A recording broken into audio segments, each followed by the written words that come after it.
ವಿದ್ಯಾರ್ಥಿಗಳಿಗೆ ಧನ್ಯವಾದ ತಿಳಿಸ್ತಾ ಎಲ್ಲ ನಮಸ್ಕಾರ. ಈ ಒಂದು ವಿಚಾರ ಇವತ್ತು ಮೂಲ ಉದ್ದೇಶ ಏನಪ್ಪಾ ಅಂತಂದ್ರೆ, ಒಂದು ಪ್ರೆಸ್ ಕ್ಲಬ್ ಅಲ್ಲಿ ನಾವು ಇವತ್ತು ಪ್ರಕಟಣೆ ಏನಪ್ಪಾ ಅಂತಂದ್ರೆ, ಮೋಟಾರ್ ವೆಹಿಕಲ್ ಇನ್ಸ್ಪೆಕ್ಟರ್ ಮತ್ತೆ AEE ಎಕ್ಸಾಮ್ಸ್ KPSC ಇಂದ ನೋಟಿಫಿಕೇಶನ್ ಆಗಿ 2 ವರ್ಷ ಆಯಿತು. ಮೋಟಾರ್ ವೆಹಿಕಲ್ ಇನ್ಸ್ಪೆಕ್ಟರ್ ಮತ್ತೆ ಈ ಒಂದು ಮೇಯಲ್ಲಿ ಎಕ್ಸಾಮ್ಸ್ ಕಂಡಕ್ಟ್ ಮಾಡಿದ್ರು. ಕನ್ನಡ ಕಂಪಲ್ಸರಿ ಕನ್ನಡ ರಿಸಲ್ಟ್ಸ್ ಬಿಟ್ಟಿದ್ದಾರೆ. ಮತ್ತೆ ಈ ಒಂದು 76 ಪೋಸ್ಟ್ ಮೋಟಾರ್ ವೆಹಿಕಲ್ ಇನ್ಸ್ಪೆಕ್ಟರ್ದು ಎಕ್ಸಾಮ್ ಬರ್ತಿರೋದು, ರಿಸಲ್ಟ್ಸ್ ಬಿಡಬೇಕಾಯಿತು. ರಿಸಲ್ಟ್ಸ್ ಬಿಡೋಷ್ಟೊತ್ತಿಗೆ ಈ ಒಂದು ಕ್ಯಾಬಿನೆಟ್ ಅಲ್ಲಿ ಒಂದು ಡಿಸ್ಕಷನ್ ಮಾಡ್ತಾರೆ. 28 ನೋಟಿಫಿಕೇಶನ್ ಜೊತೆ ಈ ಒಂದು ಒಳ ಮೀಸಲಾತಿ ಅಪ್ಲೈ ಆಗ್ಬಿಟ್ಟು ರೀನೋಟಿಫಿಕೇಶನ್ಸ್ ಮಾಡಬೇಕು ಅಂತ ಏನು ಸರ್ಕಾರ ಕ್ಯಾಬಿನೆಟ್ ಅಲ್ಲಿ ಡಿಸೈಡ್ ಮಾಡ್ತಾರೆ. ಸರ್ಕಾರದಲ್ಲಿ ಕ್ಯಾಬಿನೆಟ್ ಅಲ್ಲಿ ಒಂದು ಮಾನ್ಯ ಮುಖ್ಯಮಂತ್ರಿ ಸಿದ್ದರಾಮಯ್ಯ ಅವ್ರ ಗಮನಕ್ಕೆ ಬಂದಿಲ್ಲ. ಆಕ್ಚುಲಿ ಈ ಒಂದು KPSC ಅಲ್ಲಿ ಮೋಟಾರ್ ವೆಹಿಕಲ್ ಇನ್ಸ್ಪೆಕ್ಟರ್ ಮತ್ತೆ AEE ಎಕ್ಸಾಮ್ಸ್ ಆಗಿದೆ ಇಲ್ಲ ಅನ್ನೋದೇ ಗೊತ್ತಿರಲಿಲ್ಲ ಅವರಿಗೆ. ಸುಮ್ಮನೆ ಏನೋ ಕ್ಯಾಬಿನೆಟ್ ಅಲ್ಲಿ ಅಪ್ರೂವಲ್ ಮಾಡಿಕೊಂಡು ನೋಟಿಫಿಕೇಶನ್ಸ್ ಎಲ್ಲದು ರೀನೋಟಿಫಿಕೇಶನ್ಸ್. ಓಕೆ, ರೀನೋಟಿಫಿಕೇಶನ್ಸ್ ಯಾವ್ದು ಎಕ್ಸಾಮ್ ಆಗಿಲ್ಲ ಅದು ರೀನೋಟಿಫಿಕೇಶನ್ಸ್ ಆದ್ರೆ ಎಲ್ರಿಗೂ ಒಳ್ಳೇದು, ಒಳ ಮೀಸಲಾತಿ ಅಪ್ಲೈ ಮಾಡಿ ಅಂತ ಹೇಳ್ಬಿಟ್ಟು. ಈ ಎಕ್ಸಾಮ್ಸ್ ಆಗಿ ಒಳ್ಳೆ ಸ್ಕೋರ್ ಬಂದಿರೋದು ಈವನ್ SC ST ಕಮ್ಯುನಿಟಿಯವರೇ ಜಾಸ್ತಿ ಸೆಲೆಕ್ಟ್ ಆಗಿರೋಂಥದ್ದು ಈ ಒಂದು ಮೋಟಾರ್ ವೆಹಿಕಲ್ ಇನ್ಸ್ಪೆಕ್ಟರ್ ಮತ್ತೆ AEE ನೀವು ನೋಡ್ಬೋದು. ಅದ್ರಲ್ಲಿ ಸೆಲೆಕ್ಟ್ ಆಗಿರೋಂಥದ್ದು ಒಂದ್ಸತಿ ಎಕ್ಸಾಮ್ ಪಾಸ್ ಆಗಿ ಇನ್ನೊಂದ್ಸತಿ ಮತ್ತೆ ರೀನೋಟಿಫಿಕೇಶನ್ಸ್ ಅಂತಂದ್ರೆ ಯಾವ ಸ್ಟೂಡೆಂಟ್ಸು ಒಂದ್ಸತಿ, ಈಗ ಫಾರ್ ಎಕ್ಸಾಂಪಲ್ ಯಾವುದೇ UPSC ಎಕ್ಸಾಮ್ಸ್ ಇರ್ಬೋದು, KS ಎಕ್ಸಾಮ್ಸ್ ಇರ್ಬೋದು, ಒಂದ್ಸತಿ ಎಕ್ಸಾಮ್ ಬರೆದು ಪಾಸ್ ಆಗಿ ಇನ್ನೊಂದ್ಸತಿ ಎಕ್ಸಾಮ್ ಬರೆದು ಪಾಸ್ ಆಗ್ತೀನಿ ಅನ್ನೋದು ಯಾವುದು ಗ್ಯಾರಂಟಿ 100% ಗ್ಯಾರಂಟಿ ಇರಲ್ಲ. ಈಗ ಫಾರ್ ಎಕ್ಸಾಂಪಲ್ MLA ಎಲೆಕ್ಷನ್ ಅಲ್ಲಿ ಒಂದ್ಸತಿ ಎಲೆಕ್ಟ್ ಆಗಿ ತಿರ್ಗಾ ಮತ್ತೆ ಅವರಿಗೆ ಎಲೆಕ್ಷನ್ ಮಾಡ್ತೀನಿ ಮತ್ತೆ ಎಲೆಕ್ಟ್ ಆಗ್ತೀನಿ ಅನ್ನೋ ಒಂದು ಭರವಸೆ ಗ್ಯಾರಂಟಿ ಇರಲ್ಲ. ಅದರಲ್ಲೂ 100% ಯಾವ ವ್ಯಕ್ತಿಗೂ ಇರಲ್ಲ. ಹಂಗಾಗಿ ಈ ಒಂದು ಎಕ್ಸಾಮ್ಸ್ ಆಗಿರೋ ಎಕ್ಸಾಮ್ಸ್ ಫಲಿತಾಂಶ ಬಿಡಿ ಅಂತ ಹೇಳ್ಬಿಟ್ಟು ಅದರಲ್ಲಿ 2 ನೋಟಿಫಿಕೇಶನ್ಸ್ ಇರೋದು. ಅಂದ್ರೆ ಒಂದು ಮೋಟಾರ್ ವೆಹಿಕಲ್ ಇನ್ಸ್ಪೆಕ್ಟರ್, ಒಂದು AEE ಎಕ್ಸಾಮ್ಸ್. ಆಗಿರೋ ಎಕ್ಸಾಮ್ಸ್ಗೆ ನಮಗೆ ಫಲಿತಾಂಶ ಬಿಡಿ ಈ ಒಂದು 76 ಜನ ಏನು ಆಸ್ಪಿರೆಂಟ್ಸ್ ಸೆಲೆಕ್ಟ್ ಆಗಿದ್ದಾರೆ ಅವರು ಮತ್ತೆ ಬರೆಯೋಕ್ಕಾಗಲ್ಲ. ಇದು once in 5 years 10 years notifications ಆಗೋದು. 8 ವರ್ಷ ಆದ್ಮೇಲೆ ಒಂದು RTO motor vehicle inspector notification ಆಗಿರೋದು. ಆ ನೋಟಿಫಿಕೇಶನ್ಸ್ ನ ಎಕ್ಸಾಮ್ಸ್ ಸುಮಾರು KPSC ಕೊಟ್ಟು, KPSC ಯಾಕಾದ್ರೂ ಸರ್ಕಾರ ನೋಟಿಫಿಕೇಶನ್ ಕೊಡ್ತು ಅನ್ನೋಂಥ ಒಂದು ಪರಿಸ್ಥಿತಿ ಸ್ಟೂಡೆಂಟ್ಸ್ ಅನ್ಸಿದೆ. ಮತ್ತೆ ಈಗ ಸ್ಟೂಡೆಂಟ್ಸ್ಗೆ ಯಾವ ರೀತಿ ಅನ್ಸಿದೆ ಅಂದ್ರೆ, ಈ ಕಾಂಪಿಟೇಟಿವ್ ಎಕ್ಸಾಮ್ಸ್ ಸರ್ಕಾರಿ ಕೆಲಸಕ್ಕೆ ಯಾಕೆ ಓದಬೇಕು ಅನ್ನೋ ಒಂದು ಪರಿಸ್ಥಿತಿಗೆ ತಗೊಂಡ್ಬಿಟ್ಟಿದ್ದಾರೆ ಸರ್ಕಾರ.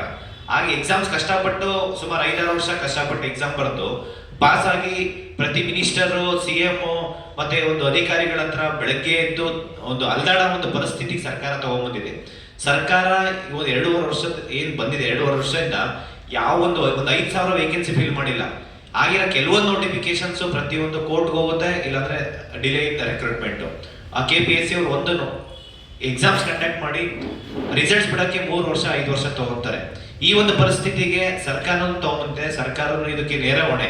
ಯಾಕೆಂದ್ರೆ ಮಾನ್ಯ ಮುಖ್ಯಮಂತ್ರಿಯವರು ಈ ಕ್ಯಾಬಿನೆಟ್ ಅಲ್ಲಿ ಡಿಸ್ಕಷನ್ ಮಾಡಿ ಕೂಡ ಈ ಒಂದು ರೀನೋಟಿಫಿಕೇಶನ್ಸ್ ಆಗ್ಬೇಕು ಅಂದಾಗ ಮಾನ್ಯ ಸಾರಿಗೆ ಸಚಿವರಾದಂತಹ ರಾಮಲಿಂಗಾರೆಡ್ಡಿ ಸರ್ ಭೇಟಿ ಮಾಡಿ ಅವರು ಮಾನ್ಯ ಮುಖ್ಯಮಂತ್ರಿ ಸಿದ್ದರಾಮಯ್ಯ ಸರ್ಗೆ ಲೆಟರ್ ಹಾಕಿದ್ದಾರೆ. ಮತ್ತೆ ಚೀಫ್ ಸೆಕ್ರೆಟರಿ ಮೇಡಮ್ ಲೆಟರ್ ಹಾಕಿದ್ದಾರೆ. ಸರ್ಕಾರ ಮಾನ್ಯ ಮುಖ್ಯಮಂತ್ರಿ ಸಿದ್ದರಾಮಯ್ಯ ಸರ್ ಆಯ್ತು ಕಂಟಿನ್ಯೂಷನ್ಸ್ ಮಾಡಿ 2 ನೋಟಿಫಿಕೇಶನ್ಸ್ ಇರೋದು ಈ ಒಂದು motor vehicle RTO motor vehicle inspector ಮತ್ತೆ AEE ಇದು ಕಂಟಿನ್ಯೂಷನ್ಸ್ ಮಾಡಿ ಅಂತ ಹೇಳಿದ್ರು ಕೂಡ ಈ KPSC ಕಮಿಷನ್ ಏನಿದೆಯಲ್ಲ ಆ ಮೆಂಬರ್ಸ್ ಅದನ್ನ ಆ ಒಂದು ಲೆಟರ್ನ ಫಾಲೋ ಮಾಡಿಲ್ಲ. ಈಗ ಕ್ಯಾಬಿನೆಟ್ ಅಂದ್ರೆ ಅಲ್ಟಿಮೇಟ್ ಸಿದ್ದರಾಮಯ್ಯ ಸರ್, ಅಂದ್ರೆ ಮುಖ್ಯಮಂತ್ರಿ ಸಿದ್ದರಾಮಯ್ಯ ಸರ್ ಅವರೇ ಅಲ್ಟಿಮೇಟ್. ಅವರು ಏನೋ ಒಂದು ಲೆಟರ್ ಕೊಟ್ಟಿದ್ದಾರೆ, ಅದನ್ನ ಫಾಲೋ ಮಾಡೋಕ್ಕಾಗಿಲ್ಲ ಅಂತಂದ್ರೆ ಎಂತ ಒಂದು KPSC ಮೆಂಬರ್ಸ್ ಇದ್ದಾರೆ ಅಂತಂದ್ರೆ ನೀವೇ ಯೋಚನೆ ಮಾಡ್ಬೇಕಾಗುತ್ತೆ. ರಾಜ್ಯದ ಯುವಕರು ಏನಿದ್ದಾರೆ, ಸ್ಪರ್ಧಾ ಮಿತ್ರರು, ಸ್ಟೂಡೆಂಟ್ಸ್, ಆಸ್ಪಿರೆಂಟ್ಸ್, ಒಂದು ಗೌರ್ಮೆಂಟ್ ಕೆಲಸ ತಗೋಬೇಕಂದ್ರೆ ಲಕ್ಷಾಂತರ ಜನ KPSC ನಂಬ್ಕೊಂಡಿದ್ದಾರೆ.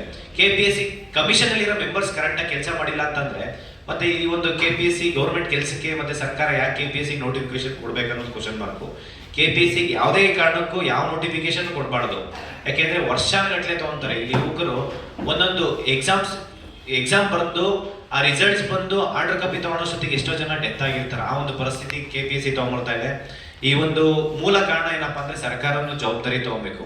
ಯಾವುದೇ ಒಂದು ನೋಟಿಫಿಕೇಶನ್ಸ್ ಆದಾಗ ಅದು ಒಂದು ಈವೆಂಟ್ ಆಫ್ ಕ್ಯಾಲೆಂಡರ್ ಇರಬೇಕು, ಟೈಮ್ ಟೇಬಲ್ ಇರಬೇಕು.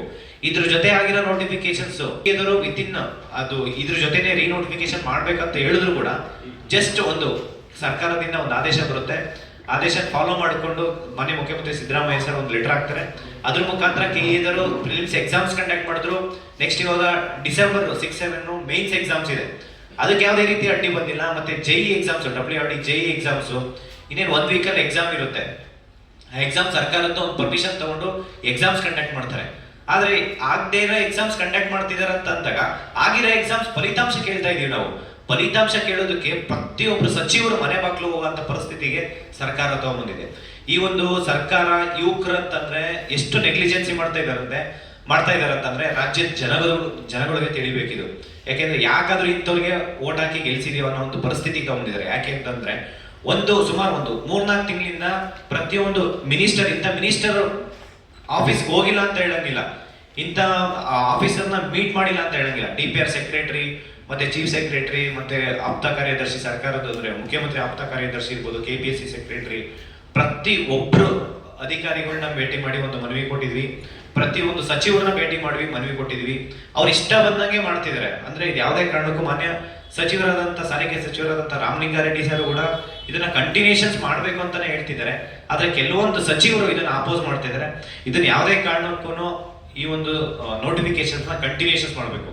ಫಲಿತಾಂಶ ಬಿಟ್ಟು ಈಗಂತ ವಿದ್ಯಾರ್ಥಿಗಳಿಗೆ ನ್ಯಾಯ ಕೊಡಿಸ್ಬೇಕು. ಮತ್ತೆ ಒಂದು 42 ಪೋಸ್ಟ್ ಏನೋ ಒಂದು AEE ಇದೆ, ಅದನ್ನು ಅಷ್ಟೇ, ಇದನ್ನು ಕಂಟಿನ್ಯೂಷನ್ಸ್ ಮಾಡಬೇಕು. ಯಾವುದೇ ಮತ್ತೆ ಎಕ್ಸಾಮ್ಸ್ ಅಂದ್ರೆ ಎಕ್ಸಾಮ್ಸ್ ಅಂತ ಹೇಳಿದ್ರೆ ಎಲ್ಲಿಂದ ಸರ್ಕಾರಕ್ಕೆ ನಾವು ಜನಸಾಮಾನ್ಯರು ಕಟ್ತಾ ಇರೋ ಒಂದು ಟ್ಯಾಕ್ಸ್ ಮನಿನ ಸುಮ್ಮನೆ ಲೋಪಾಲ್ಸ್ ಮಾಡ್ಕೊಳ್ಳೋದಕ್ಕೂ ನಿಮ್ ಇಷ್ಟ ಬಂದಂಗೆ ಕ್ಯಾಬಿನೆಟ್ ಇದೆ ಅಂತ ಹೇಳಿ ಇಷ್ಟ ಬಂದಂಗೆ ಆರ್ಡರ್ ಪಾಸ್ ಮಾಡ್ಕೊಳ್ಳೋದು ಯಾವುದೇ ಕಾರಣಕ್ಕೂ ಅಕ್ಸೆಪ್ಟ್ ಮಾಡಲ್ಲ.